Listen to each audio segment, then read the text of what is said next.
قضي لا تأتي قبر محمد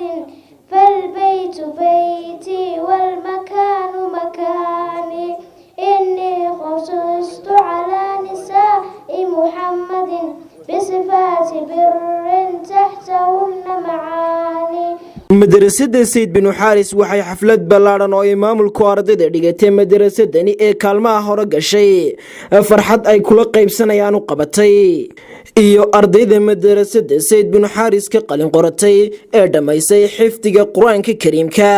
xafladani ayaa waxa lagu qabtay barxadda hore ee madrasadda Sayd bin Xaaris. xafladan waxa ka soo qayb galay waalidiinta ay caruurtoodu dhigtaan madrasadda Sayd bin Xaaris iyo marti sharaf kale oo kala duwan oo farxadda la qaybsanaya ardayda dhamaysay xifdiga Quraanka Kariimka. ugu horeyn munaasabadani xafladda ah waxaa lagu bilaabay aayaadka Quraanka Kariimka oo akhriyay arday kamid ah ardayda ka dhamaysay xifdiga Quraanka Kariimka madrasadda Sayd bin Xaaris. ويبشر المؤمنين الذين يعملون الصالحات أن لهم أجرا كبيرا وأن الذين لا يؤمنون بالآخرة أعتدنا لهم عذابا أليما. dhanka kale waxa iyaguna makarafoonka iska daba qaatay marti sharaf lagu soo casuumay xafladani iyo waalidiinta ay caruurtoodu dhigtaan madrasadani Sayd bin Xaaris. ana kamid ahaa marti sharafka lagu soo casuumay xafladani Axmed Saciid Suldaan iyo Ridwaan Maxamed Xaashi kamid ah odayaasha xaafadani madrasaddu ay ku taalo ayagoo ku daba dheeraaday qiimaha uu leeyahay barashada Quraanka Kariimka iyagoo waanooyin iyo talooyin u soo jeediyay ardayda dhamaysay xifdiga Quraanka Kariimka iyo inta dhigataba. waxaana hadaladoodii kamid ahaa sida tan: ma joogno walaalayaal noqdada maanta aan doonayno inaan isku yar baraarujinaa waxa weeyaan Quraanka Kariimka Ilaahay subhanahu wa ta'ala wuxuu ku sheegay in sharafteenu ku jirto fi suurati Mu'min. إلهي وحي يدي لقد أنزلنا إليكم كتابا فيه ذكركم فلا تعقلون. هذا عقل الذين مسكحين وشقينا يسوع أو كسم الذين وحندين سود جنة كتاب شرفتي نكوشرتو ومدمر كلا دون يولا ليال إنا شرف يالتو وإنا الدين تا إسلام كقولنا كنتا ما أنت ولا ليال وذ أكتين سدا ولا الكلام بوشيء يا شيخ أحمد سعيد دليرته إنه حالات أذك بيمان تكوشران xaaladda adaga lagu jiro waxa lagaga bixi karaa in bayska iyo aaska ilmuhu markuu soo korayo Quraanka lagu soo horreysiyay intaan iskuulka la geeyay oo ilmihii isagoo Quraankii garanaya oo Quraankii fahamsanaya qiimuhu leeyahay wixii kale markaa la barayo haba la baro.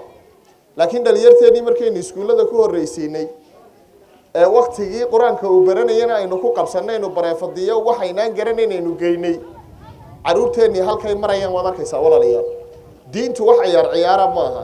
runtii halkan ama munaasabadan Quraanka Kariimka aynu ku hayno oo munaasabadaha kale ka sharaf badan kana farxad badan aan ka jeedin lahaa mar walba waxay tahay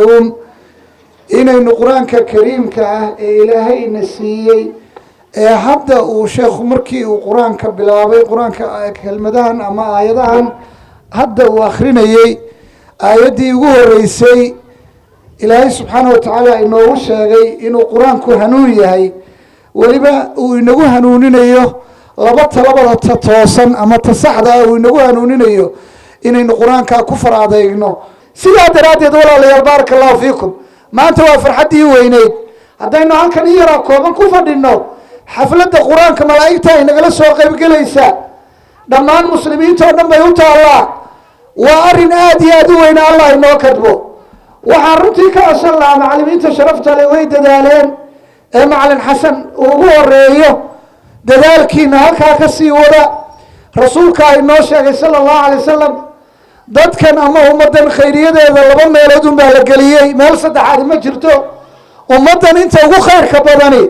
لبا شقاهم بإلهي شقا صدح عادي ما جرتو ولا ليال نبي محمد باي إنه شاقي صلى الله عليه وسلم ويري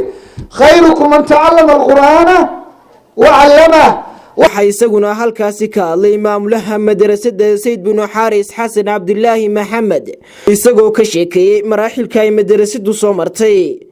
iyo wanaagga ay ardaydu leeyihiin waxaana hadaladiisa ka mid ahaa sanadkan cusub bishiisa koowaad waa xagan eemid marka intaan sanad baa caadi u shaqeynaysaa arday badan oo ay ka qalajiyeen alxamdulillah insha Allah qaarna waa imika soo dhawiin insha Allah waxa leeyahay waalidiinta caruurtiina ka warhaya waxbarashadooda ka warhaya insha Allah marka anagana insha Allah waan dadaalnaa karaankeega intii ugu dambeyntii waxaa halkaasi abaalmarimo lagu guddoonsiiyey ardayda kaalmaha hore ka gashay madrasada Sayd bin Xaaris iyo ardayda dhamaysay xifdiga quraanka kariimka oo la siiyey shahaado 30 jisa iyo waalidiintii caruurtoodu dhigtaan madrasadani Sayd bin Xaaris oo la siiyey shahaado sharafyo la xiriira habka ay ula shaqeeyaan maamulka iyo caruurtooda dhigata madrasadani Sayd bin Xaaris waa Naasir Cabdulqaadir Cabdi Wahab iyo Cabdirashiid Faahiye shaashada muqbaahiyaha caalamiga ee badda cas 24 TV magaalada Hargeysa.